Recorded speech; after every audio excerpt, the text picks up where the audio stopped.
आगे कंटिन्यू करते हैं the discussion of problems. Question number 56। तो ये क्या कहता है? कहता है कि फाई एक आइसोमॉर्फिज्म है। Okay, phi is an isomorphism. Okay, phi is an isomorphism from कहाँ से कहाँ? From Z3 with from the external direct product of Z3 with Z5 to Z15.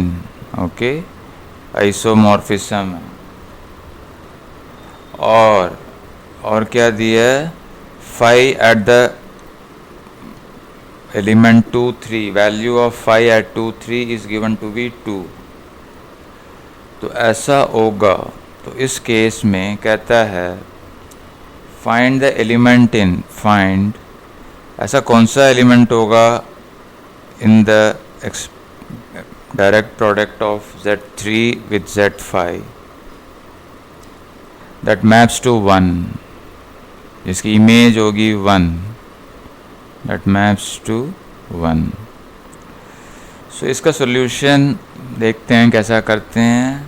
Okay, so let, मान लो कि एक एलिमेंट ऐसा है, let phi of a b is equal to 1, where a is a member of Z3 and b belongs to Z5।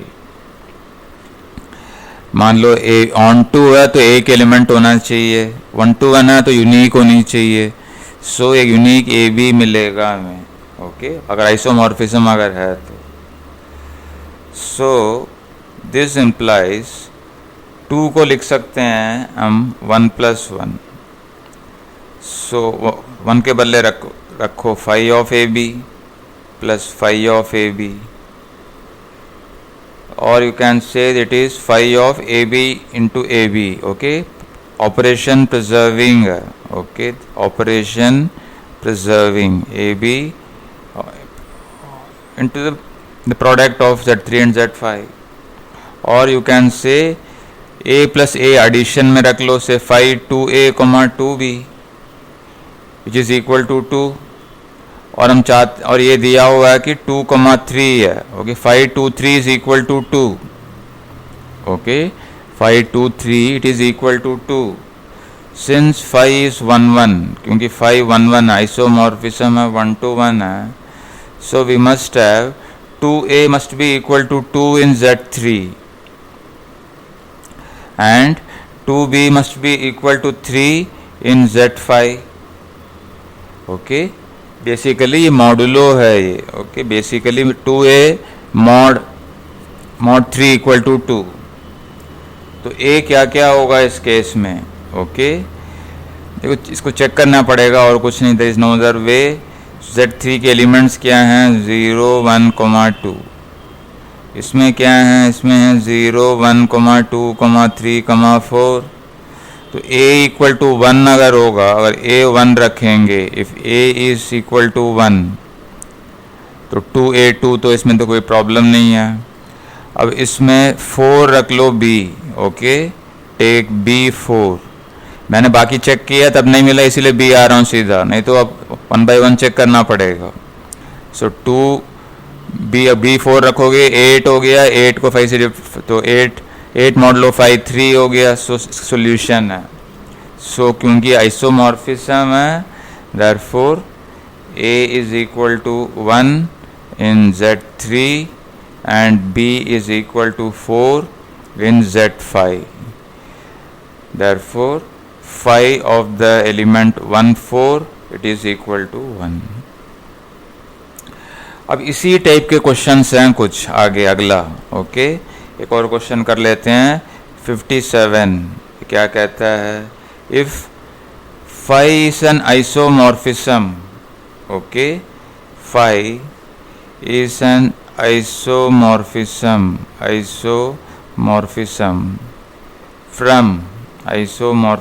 from the product of Z4 with Z4 and Z3 to Z12 what is phi 2 0, what is the value of phi at the point 2 0, okay. और ये कह रहा है what are the possibilities for, what are the possibilities for, what are the possibilities for phi at the point 1 comma 0, okay, give reasons, give reasons, okay। So let us do it। तो इसका solution कैसे करें, how to start देख लेते हैं। Phi मान लेते हैं एक आइसोमॉर्फिज्म है। लेट फाई कहाँ से कहाँ, from the product of Z4 with Z3, from the product of Z4 and Z3 to Z12 be an onto isomorphism, okay, be an onto isomorphism, ठीक। isomorphisms are order preserving, ये हमारे लिए की line है, okay. isomorphisms are order preserving, okay. isomorphisms are, इसको और भी जगहों में यूज़ करेंगे हम लोग। कोई भी दो ग्रुप्स अगर आइसोमॉर्फिक अगर शो करना चाहते हैं तो हर एलिमेंट, कितने एलिमेंट्स हर ऑर्डर के हैं वो दोनों ग्रुप्स में सेम होनी चाहिए। इसको हम लोग will use it again and again for showing isomorphic और not. Isomorphisms are order preserving, okay. Therefore 2,0 का order of the element 2 0 must be equal to the order of the element phi 2 0, okay. देख लो यहाँ पे पहले पूछ रहा phi 2 0 निकालने के लिए कह रहा है, तो 2 0 का ऑर्डर और phi 2 0 का ऑर्डर दोनों सेम होनी चाहिए। 2 0 कहाँ पे है, ये 2 0 जो एलिमेंट है ये एलिमेंट है Z4 इंटू Z3 प्रोडक्ट में, तो इसका दो बार ऐड करोगे तो ये it comes out to be 2, order 2 आ रहा है इसका, बिकॉज 2 0 एंड 2 0 मल्टीप्लाई प्रोडक्ट निकालोगे तो 4,0 which is equal to 0 and 0, so order of this, so this implies phi at the point 2 0, this order has to be 2, और phi 2 0 कहाँ पे है, this is an element of Z12। अब Z12 में ऐसा कौन सा एलिमेंट है जिसका ऑर्डर 2 है, ऐसा एलिमेंट एक ही है। तो मैं Z12 के एलिमेंट्स को मैं लिस्ट कर रहा हूँ और सबके ऑर्डर्स लिख रहा हूँ, 0 1 2 3 4 5 6 7 8 9 10 एंड 11 ऑर्डर्स में यहाँ पे लिख रहा हूँ। 0 का ऑर्डर 1, 1 का ऑर्डर है 12, 2 का ऑर्डर है 6, 3 का ऑर्डर है 4, चेक कर लो 4 टाइम्स ऐड करते जाओ, 4 का 3, 5 का हो गया 12, 6 का ऑर्डर है 2, ओके।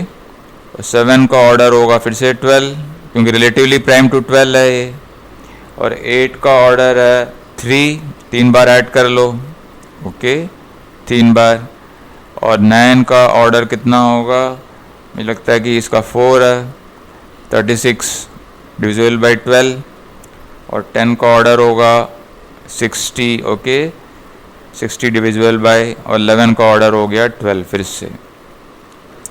तो बेसिकली हमें चाहिए there is only one element of order 2 6, एक ही है, okay. So there is only one element, there is only one element. सो यहाँ पे निकालने में दिक्कत नहीं होगी, क्लियर है, ओके। पॉसिबिलिटीज नहीं है, एक ही है, order 2 in Z12 which is basically 6। सो इसका मतलब है कि 5 at value of 5 at 2 0 has to be 6. Okay, this has to be 6. अब देखते हैं दूसरा सवाल. Okay, similarly for the second part, b part के लिए similarly we must have, okay, order preserving fi, we must have order of the element 1 comma 0 must be equal to order of the element phi of 1 comma 0, और order of the element 1 comma 0 कितना है, equal to 4 है. वो 4 बार add कर लो इसको, ये 4 हो जाएगा. So this implies the order of the element phi of 1 0 has to be also 4. तो 4 एलिमेंट्स वाले कितने हैं यहाँ पे? 4 एलिमेंट्स वाले 2 एलिमेंट हैं. ओके, देर आर पॉसिबिलिटीज, एक 4 के, एक 3 है और एक 9 है. Okay, so there are 2 possibilities for this. Okay, so there are 2 elements of order. So therefore phi of 1 at 0 can be 3 and phi of 1 at 0 equal to 9 will give rise to 2 distinct isomer, will give to, हो सकता है कि 3 भी हो सकता है, 9 भी हो सकता है. Okay, will continue.